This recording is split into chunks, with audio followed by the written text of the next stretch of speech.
Mateus 21, a partir do verso 15. Eu vou ler só alguns versículos. Vendo então os principais sacerdotes e os escribas as maravilhas, os milagres que Jesus fazia, e os meninos clamando no templo, Hosana ao filho de Davi, indignaram-se e disseram-lhe: ouves o que estes dizem? E Jesus lhes disse: sim, nunca lestes? Pela boca dos meninos e das criancinhas, de peito, tiraste o perfeito louvor? Eu quero falar com vocês nesta noite sobre as últimas lições que Jesus Cristo ensinou na sua última semana de vida aqui sobre a terra. Dizem que as últimas palavras de uma pessoa são as mais importantes e as mais inesquecíveis. E Jesus, sabendo exatamente que Ele estava passando suas últimas horas conosco neste mundo, Ele deixou algumas lições marcantes. Dentre elas, esta que acabamos de ler, que da boca das criancinhas é que nós tiramos o verdadeiro louvor. Qual foi o problema número 1 que os fariseus tiveram para com Jesus Cristo? Meus irmãos, vocês não vão acreditar, mas o problema número 1 nada teve a ver com doutrina, porque Jesus era doutrinariamente perfeito. O problema número 1 foi a inveja deles. E Pilatos, ele sabia que por causa da inveja, os fariseus, os líderes religiosos, haviam entregado Jesus para ser crucificado por causa da inveja. Eles tinham inveja de seus milagres, eles tinham inveja da sua pregação, porque Jesus falava com autoridade, eles tinham inveja da perfeição, da personalidade de Jesus e principalmente da fama, porque Jesus a todos atraía para si. Aí a inveja saiu do controle. Aqui, exatamente aqui, quando Jesus Cristo, Ele adentrou Jerusalém, lembra da entrada triunfal? Jesus adentrou Jerusalém aclamado como o rei de Israel, o rei dos judeus. Veja mais uma vez o verso 15. Vendo então os principais dos sacerdotes e os escribas as maravilhas que fazia, e os meninos clamando no templo, Hosana ao filho de Davi, indignaram-se. Não podiam admitir que Jesus Cristo fosse adorado, fosse louvado, fosse venerado. E você se lembra da última aula, Hosana significa salva-nos agora. Salva-nos agora. Então a multidão estava clamando, salva-nos agora, reconhecendo que Jesus era o Messias. Mas eles queriam ser salvos de Roma. Eles queriam ser salvos da opressão dos fariseus. E Jesus não estava ali para providenciar uma salvação política. Jesus, Ele veio ao mundo para nos dar uma salvação espiritual.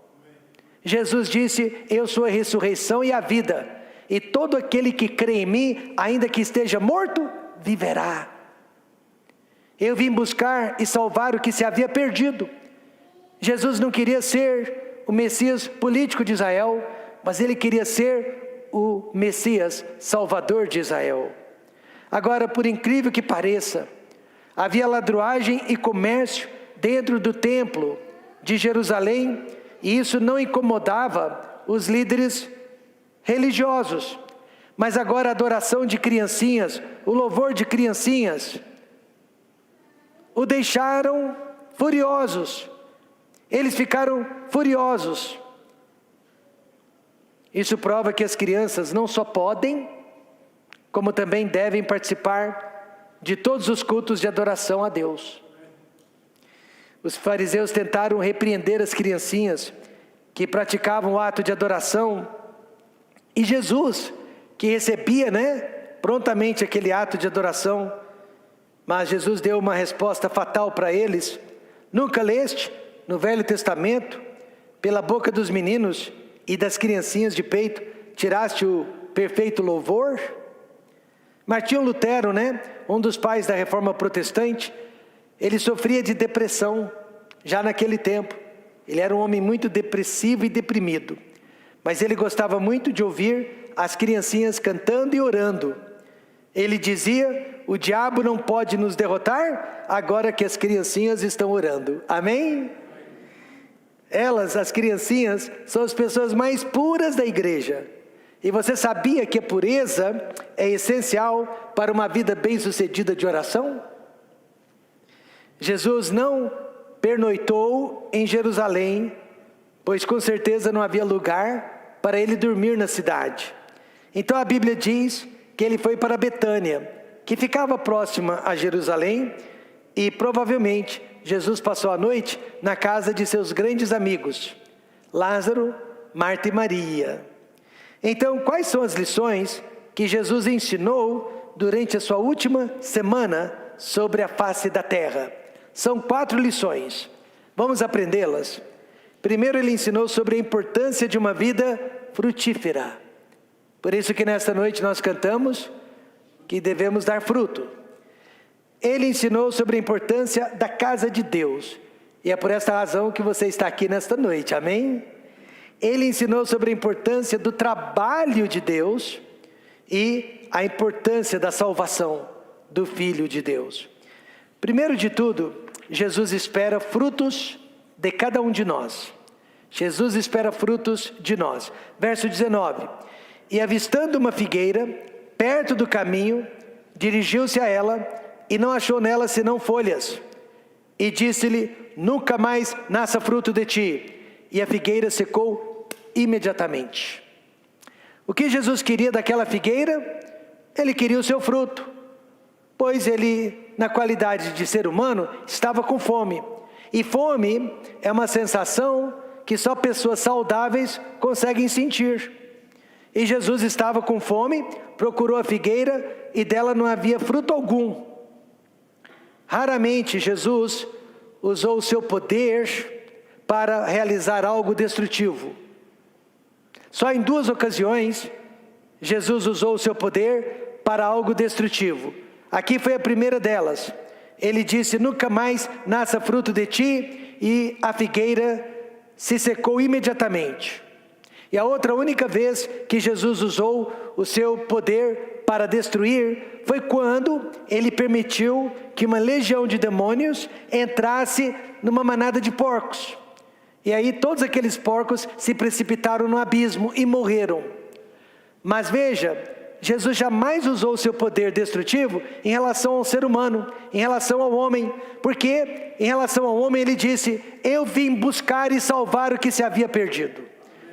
Em relação ao homem já havia sido dito: porque Deus amou o mundo de tal maneira que deu seu Filho unigênito, para que todo aquele que nele crê não pereça, mas tenha a vida eterna.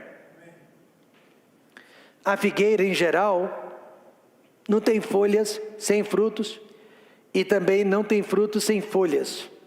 Mas essa figueira que Jesus amaldiçoou era uma propaganda enganosa, pois ela estava cheia de folhas. Qualquer pessoa olhando para aquela figueira à distância pensaria que ela estava cheia de frutos e que ela era uma super árvore. Então que nesta noite Deus nos ajude a não sermos uma propaganda enganosa. Quem nos vê pensa que nós estamos cheios de oração, cheios de compaixão, mas por dentro nós estamos cheios de amargura e de orgulho e de inveja. Os líderes religiosos na época de Cristo eram exatamente assim, bonitos por fora, terríveis por dentro. Jesus disse deles: ai de vós, escribas e fariseus, hipócritas, pois que sois semelhantes aos sepulcros caiados, que por fora realmente parecem formosos, mas interiormente estão cheios de ossos de mortos e de toda imundícia. O primeiro Adão, lá em Gênesis, ele foi atrás da figueira para colher folhas e tampar a sua nudez. Agora o segundo Adão, que é Jesus Cristo, ele foi atrás de uma figueira para colher frutos, mas não os achou. Então esta figueira, ela simbolizava Israel do tempo de Jesus, a nação de Israel, um povo infrutífero e que rejeitou o seu verdadeiro Messias. Os discípulos ficaram maravilhados que a oração de Cristo foi respondida prontamente, imediatamente. A Bíblia diz: e a figueira se secou imediatamente. Jesus explicou que a resposta de sua oração havia sido resultado de fé. Veja o que ele disse: em verdade vos digo, que se tiverdes fé e não duvidardes, não só fareis o que foi feito à figueira, mas até se a este monte disserdes, ergue-te e precipita-te no mar, assim será feito. Então, irmão Cleto, Jesus está nos dando grande esperança, pois a maioria de nós é como aquela figueira bonita por fora, mas sem frutos por dentro. Mas hoje à noite podemos mudar a nossa vida através da oração feita com fé. Amém? Alguns anos atrás, o meu pastor Jaime Rose, que era, na minha opinião e na opinião de muitos, o príncipe dos pregadores, estava em uma campanha de muitas conferências. Só para você ter uma ideia, em um ano ele realizou mais de 56 conferências. Praticamente ele não descansou nenhuma semana. Mas no decorrer daquele ano, no decorrer daquelas conferências, ele percebeu que havia algo de errado. Ele não estava mais pregando com o poder do Espírito Santo. Ele estava dependendo agora muito mais da sua eloquência e do seu conhecimento bíblico do que da sua comunhão com Deus. Certa noite ele foi para o quarto de hotel e ele fez esta oração dizendo: Deus, se eu me tornei um profissional da fé, tire a minha vida agora, não me deixe continuar assim, ou me devolva o poder do Espírito Santo e as lágrimas por almas perdidas. Deus ouviu a oração dele, e ao invés de continuar seco e profissional, o meu pastor ainda viveu muitos anos pregando e chorando por almas perdidas. Jesus não está ensinando aqui como orar para amaldiçoar outras pessoas, mas como orar para amaldiçoar a nossa falta de fruto. Como orar para amaldiçoar a nossa falta de amor e como orar para amaldiçoar a nossa falta de fé. Ou seja, nós temos que amaldiçoar os nossos pecados, amém? Veja o verso 22. E tudo que pedirdes na oração, crendo recebereis. Então, vamos orar por arrependimento de pecados, por avivamento espiritual, salvação de almas perdidas e principalmente pela volta de Cristo. Irmãos e irmãs, Jesus espera frutos de nós. O segundo aprendizado, Jesus espera aprendizado de nós. Ele espera que aprendamos. Ele espera que recebamos os seus ensinamentos e os pratiquemos. Veja o verso 23. E chegando ao templo, acercaram-se dele, estando já ensinando os príncipes dos sacerdotes e os anciãos do povo, dizendo: com que autoridade fazes isto? E quem te deu tal autoridade? Jesus estava ensinando no templo, mas apesar de muitos alunos, o templo estava lotado, poucos conseguiam aprender. Os líderes religiosos, os cabeças, eram os que mais ensinavam, no entanto, também eram os que menos aprendiam. Irmãos, cuidado com aquele tipo de professor que só quer saber de ensinar, mas acha que não tem mais nada para aprender.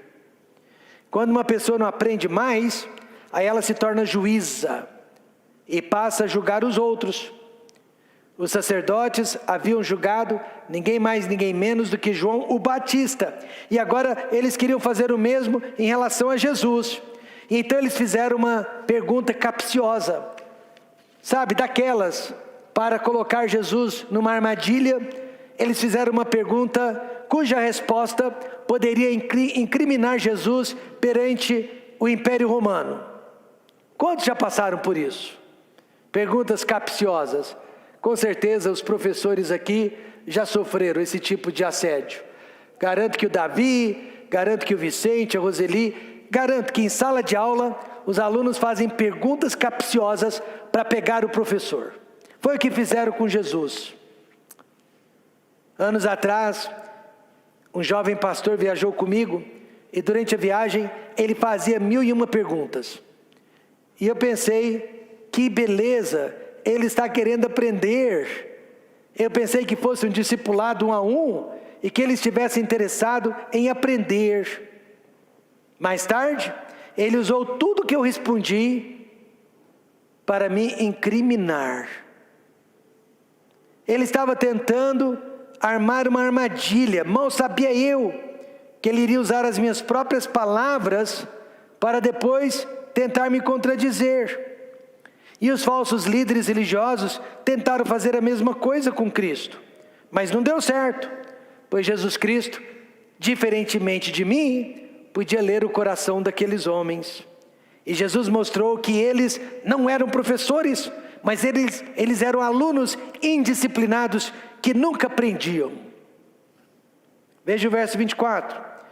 E Jesus respondendo disse-lhes: eu também vos perguntarei uma coisa. Se me disserdes, também eu vos direi com que autoridade faço isto. Ou seja, Jesus, ao invés de responder, perguntou. E a pergunta que Jesus fez foi justamente sobre João Batista, mas eles não tinham escapatória. Se respondessem, eles estariam se incriminando. Então eles mentiram, dizendo que não sabiam. E aí Jesus disse: então eu também não tenho que dar nenhuma resposta para vocês. Nós temos a situação de um jovem viciado em drogas em uma de nossas igrejas. Ele não consegue vencer o vício. Ele tem altos e baixos, mas ele nunca parou de tentar. A igreja tem sido muito paciente para com ele, porque ele é humilde. E ele não se desculpa, ele não se explica, ele luta contra esse vício maldito que tem destruído vidas e muitas famílias. Por outro lado, há pessoas no nosso meio que não querem aprender, só querem ensinar, não querem ser humildes, só querem ser presunçosas, não querem ajudar e querem nos apanhar em alguma armadilha. Assim como Jesus, nós também não podemos perder tempo com pessoas ardilosas. Amém, irmãos? Não temos tempo para isso. Jesus deseja o nosso aprendizado. E quem não estiver aprendendo, não está crescendo. O ministério da igreja foi feito então para que tipo de pessoas? Idôneas e fiéis. Não sou eu dizendo. Veja 2 Timóteo 2:2. E o que de mim, entre muitas testemunhas ouviste, confio a quem? A homens fiéis, que sejam idôneos, para também ensinarem os outros. Então Jesus espera frutos e aprendizado de nós.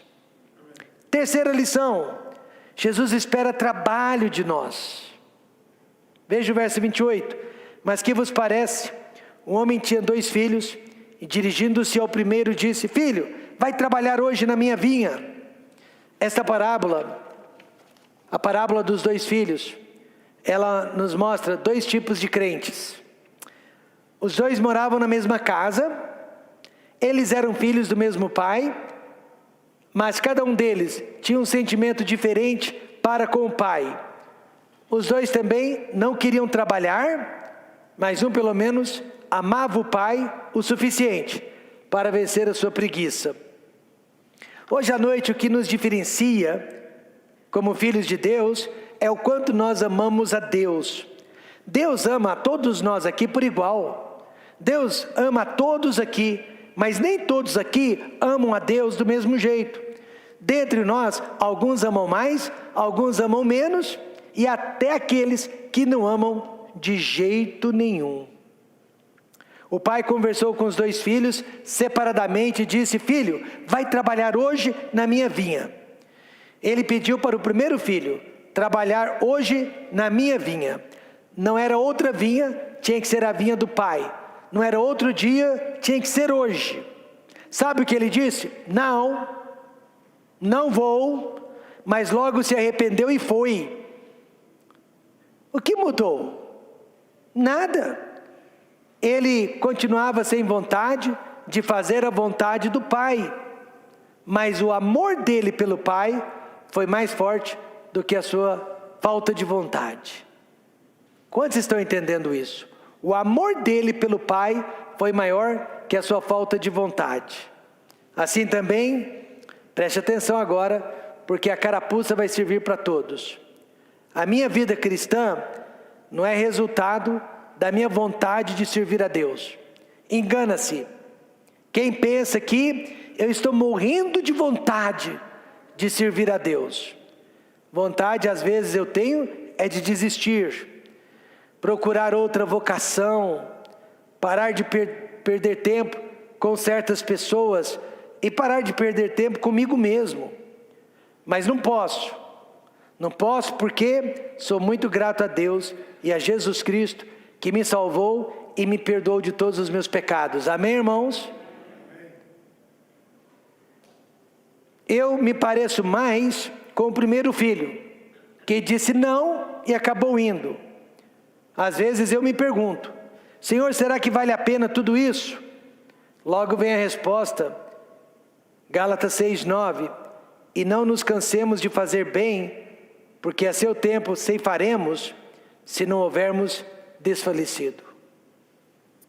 Mas a maioria de nós é como o segundo filho.